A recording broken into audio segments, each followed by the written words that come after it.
Congratulations on the movie, you Thank guys. you. It's amazing, amazing. It is a captivating lesson on the British judicial system, right? It's weird, isn't it? With It the is. horsehair wigs and everything. And yet somehow it's effective in this particular case at nailing down truth. That's that system and the people who work in it and the determination they are not to take a brush-off answer, Right. but to actually pursue a point to the We tried to take it all from Deborah Lipstadt's point of view. You know, she's an academic in Atlanta. She knows nothing about the British legal system, and she arrives in England, and really it's like It's a fish out of water. Yeah, Right, it's story. just crazy. And so we hope there's some fun there. And one of the things is that people expect this subject, Holocaust denial, to present a rather serious and grim evening. But in fact, everyone who took part on the defense side says they actually had a hoot of a time. Right. Well, Because just the like characters, you know, the two lawyers, Anthony Julius and Richard Rampton, are both extremely witty people. Yeah. Deborah's a really funny person herself, and the three of them together, you know, they were whistling to keep their spirits up, because otherwise it would have been unendurable. right. On paper, it sounds very scholastic, right? It's just, Yes, yet the movie is. I mean, the pace is brisk. I mean, it's very entertaining. Rachel Weisz is fantastic. amazing. Yeah, it is amazing, and the chemistry between Rachel Weisz and Tom Wilkinson, palpable.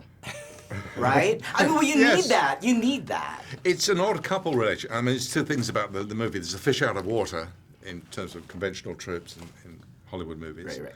She comes from Atlanta, where it's warm and she knows the place, and Right. she's not exactly lonely, but she's very self-sufficient. She comes to this arcane legal system where, believe me, I shot this movie in London. Every single day it rained. Wow. It's not an exaggeration. It's wet and it's damp and it chills you to the bone. And in that legal system, We she live there, finds though. Some of us live there and lead reasonably contented and fulfilled lives. But she has to, deal with the fact that she's a very articulate, very intelligent woman, very forceful and self-sufficient, and she's not allowed to testify Yeah. for very good reasons. Yeah, To win yeah, the case, she must be silent. Yeah. And that is torture of a very high order for a woman like that. Yeah. So I hope that there is some drama in the scenes where she does nothing because she can't do anything. Yeah. It's just waiting to explode in the next scene where they come out into a recess. Why did you let him get away with that point? Why? Yeah.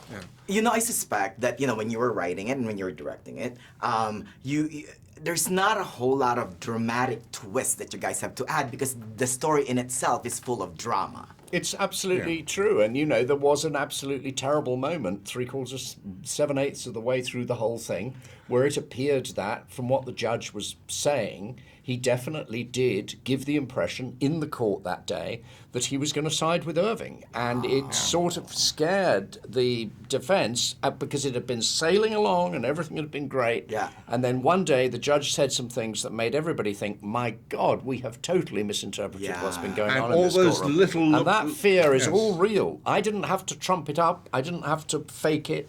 It's real. That's Yeah. what happened. Yeah. And suddenly all those little smiles that are exchanged, very polite English smiles between the judge and Irving, we're all good fellows together in our Jeeves and Hawkes suits from Savile Row, seemed to be leading inexorably to the fact that they would club together and the verdict would go against her. Great, great film again. Thank you so much. I've loved you, Mr. Mick, since The Bodyguard. I will bless you. always love you. Yeah, we didn't get. I wish we'd got the song in. We didn't get it into this one, did we?